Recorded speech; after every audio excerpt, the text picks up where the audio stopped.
Sometimes we fall so in love with a set of characters or a film's universe that we cannot wait for the next installment. Yet behind the scenes problems like studios fighting over ownership rights, actors moving on with their careers, or any other number of mishaps cause massive delays in productions of potential sequels, prequels, and spin-offs from ever being completed. Fans have almost given up hope to ever see their favorites grace the silver screen again. Until now, that is.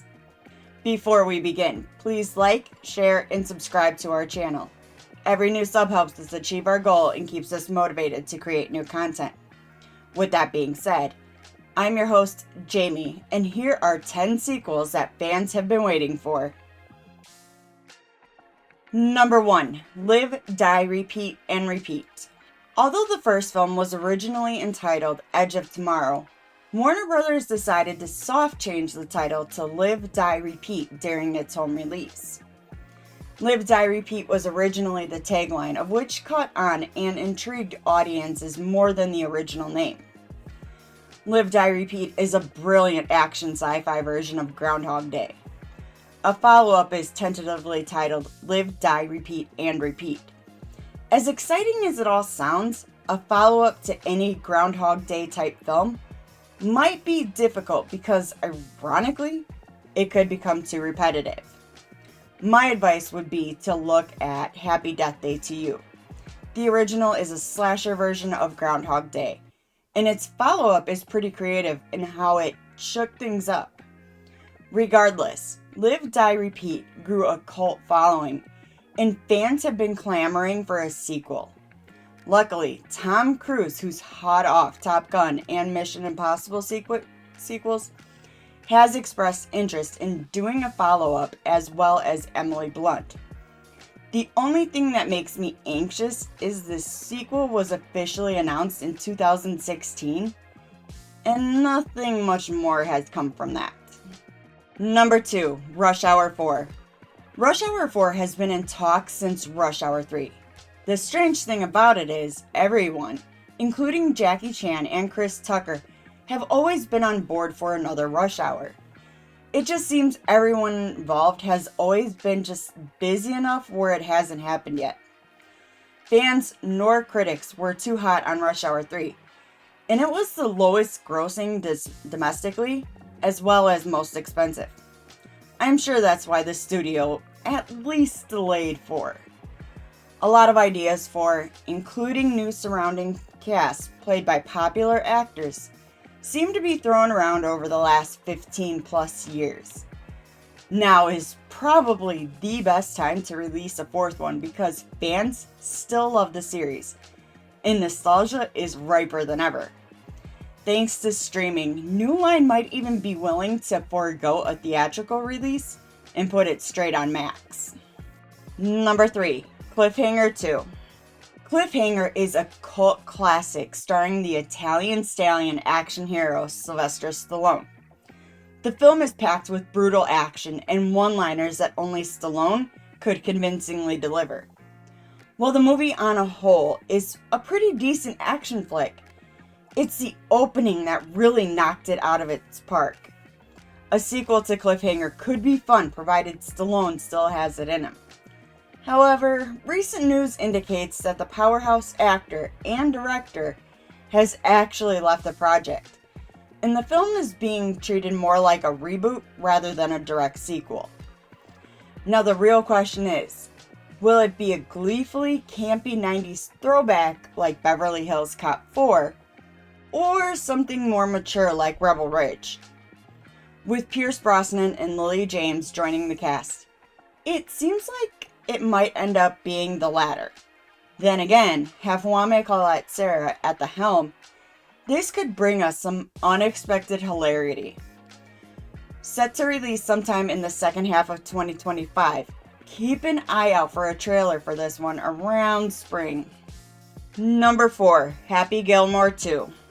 In 1996, we saw Adam Sandler hit the green running with some very memorable moments. We can't forget the hockey stick being used as a golf club. May of 2024, Netflix greenlit the sequel to Happy Gilmore, with little being known about the plot.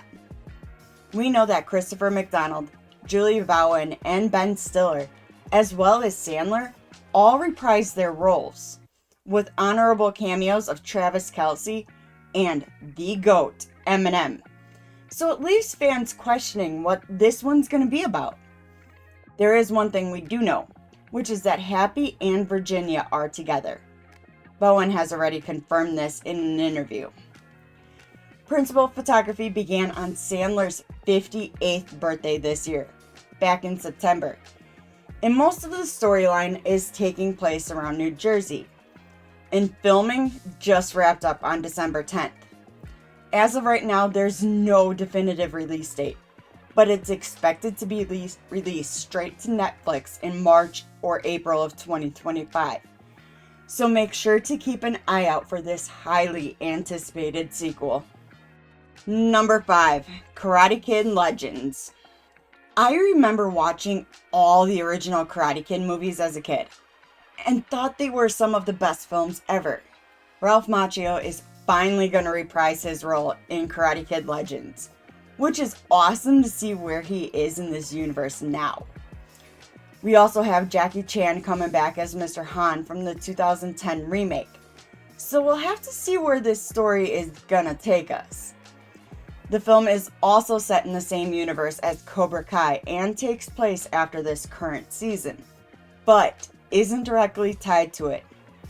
From what we can tell right now, we'll be following Danny, played by Macchio, as he is going back to competitive karate, getting into a tournament that's supposed to be his greatest achievement, and passing down Mr. Miyagi's teachings.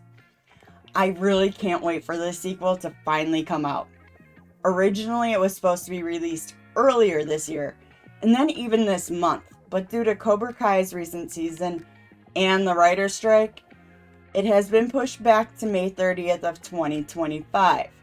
So make sure to grab your tickets and head to theaters to check out Karate Kid Legends. And don't forget to have a good time. Hey guys, thanks for checking out our channel. We hope that you're enjoying all of our content. Make sure to like, share, and subscribe to the channel. Don't forget to ring that bell icon to stay up to date with our latest releases. If you want to support us even further, there are numerous ways. First, check out fatninja.shop, our very own merch store where we sell t-shirts, hoodies, hats, shoes, and more, featuring our logo and other designs. You can also join our Patreon, linked in the video description. Last but not least, we have officially launched the YouTube membership program.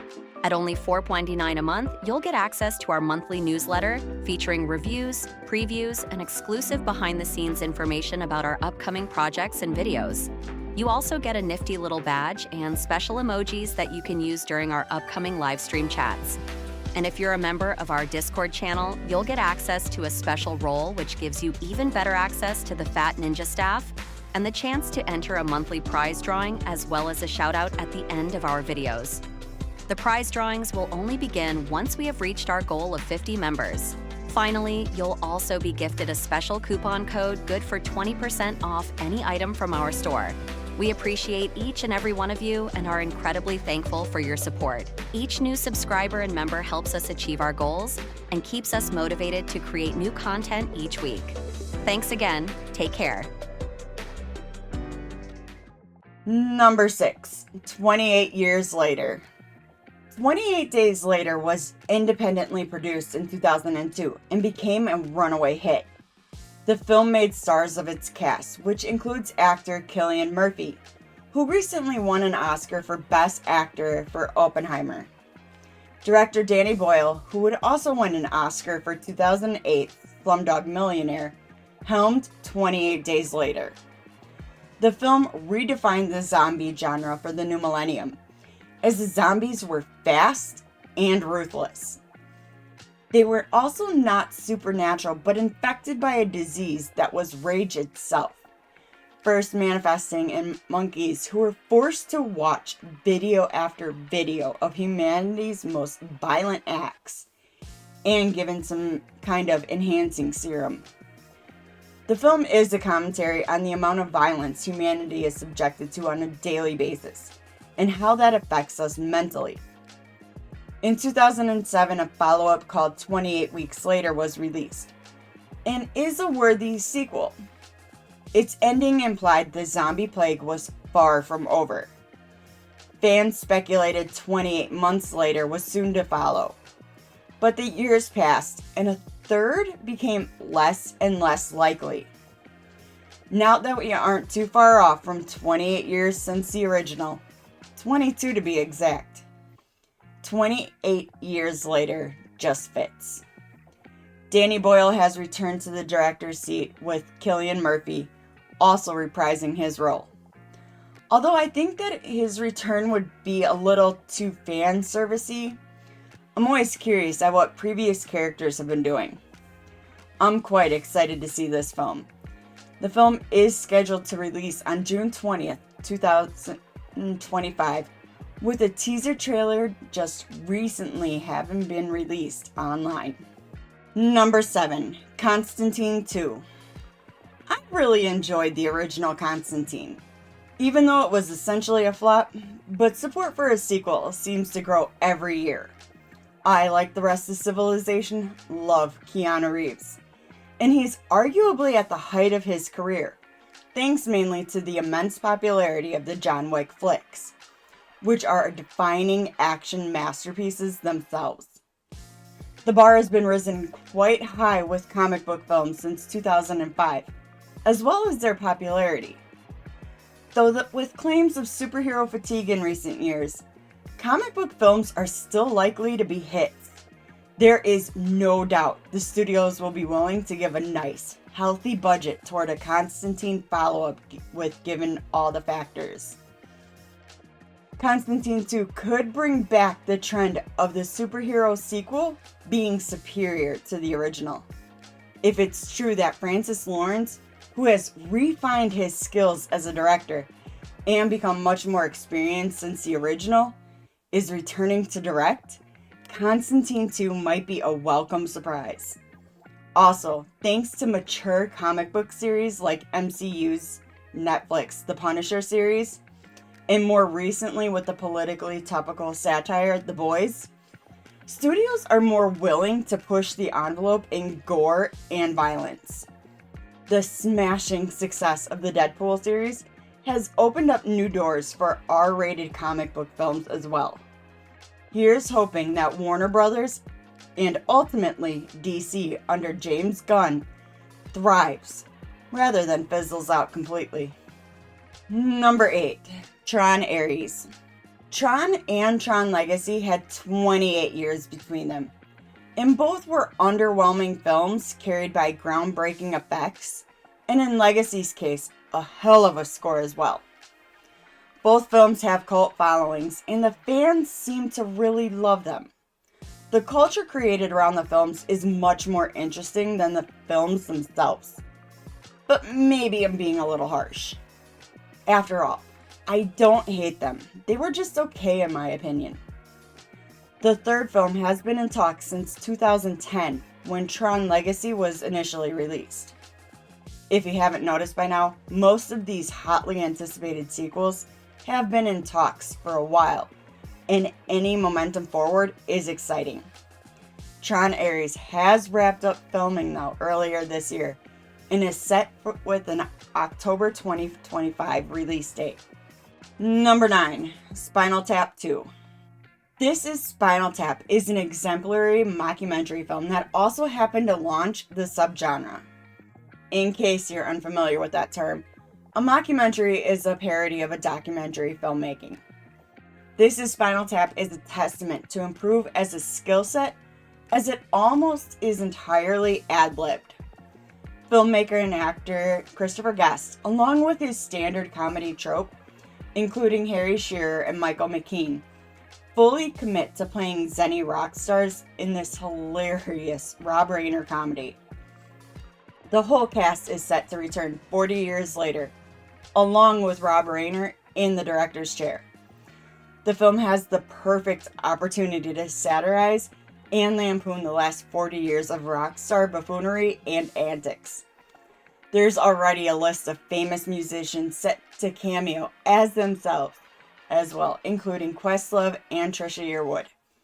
Here's hoping that Eugene Levy and Parky Posey also join the cast. Turn it up to 11 when it hits theaters in early summer of 2025. Number 10, Mad Max The Wasteland. The Mad Max series is easily one of the greatest action series in cinema history. It's known for its exhilarating action sequences, fantastic production design, and biting politics. This series debuted with a film just entitled Mad Max in 1979 from visionary Australian filmmaker George Miller, who went on to direct all 3 films, and the sadly dismal Furiosa spin-off. Each new film expanding on the dystopian world with a new story centered around Max. The original 3 came out within 6 years and were all praised by critics. Mad Max 2: The Road Warrior being regarded as the best until 2015, 30 years later, where Miller would deliver his magnum opus with Mad Max Fury Road. That film garnered 13 Oscar nominations, including Best Picture and Best Special Effects. The spin-off Furiosa was met with great hype, but underwhelmed at the box office and disappointed audiences all over. Even though the script has been completed and a mock trailer has been made for it, the film is unlikely to release anytime soon. But I suppose fans of the series are used to waiting. Thanks for checking out the video. Did we leave any films off the list? Let us know in the comments. If you enjoyed the video, please like, share, and subscribe to our channel. Don't forget to tap that bell icon to stay up to date with our latest releases. You can reach out to us on Twitter or X at StudiosFat, or chat with us on Discord, linked below. We're also now on Blue Sky. You can find us at studiosfat.bsky.social, which will also link below. If you're really enjoying our content and want to help support us, click that join button for exclusive content, rewards, and perks. Make sure to check out our very own merch store located at fatninja.shop. All proceeds go towards our next film project, so we'd greatly appreciate it. I've been your host, Jamie. Thanks again. See you in the next one.